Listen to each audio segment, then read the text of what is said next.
હાલમાં અમે સુમન સંધ્યા અને સુમન વેવોમાં બારોટની ચકાસણીની કામગીરી કરી રહ્યા છીએ. વડિયા વિસ્તારમાં અમે છીએ હાલમાં.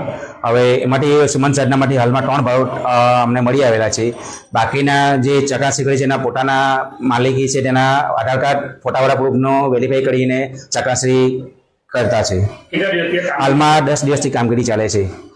આગામી અમુક જે બાકી છે એની કામગીરી છેલ્લા 10 દિવસમાં પૂર્ણ કરશું. પ્રધાનમંત્રી આવાસ યોજના હેઠળ બનાવેલા સુમન આવાસમાં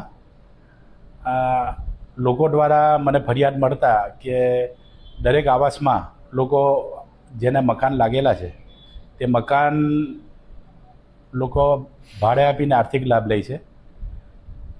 એના માટેની મને ફરિયાદ મળતા હું દરેક ઝોનના જે તે અધિકારી લાગત અધિકારીને આ બાબતની જાણ કરતા તમામ ઝોનમાં દરેક આવાસોમાં ભાડુઆત રહે છે તે બાબતની સર્વેની કામગીરી હાથ ધરવામાં આવી છે.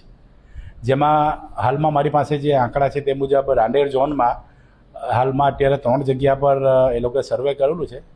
જેમાં સૌથી વધારે જે ફરિયાદ છે તે સુમન ચંદન જહાંગીરપુરા વિસ્તારમાં છે.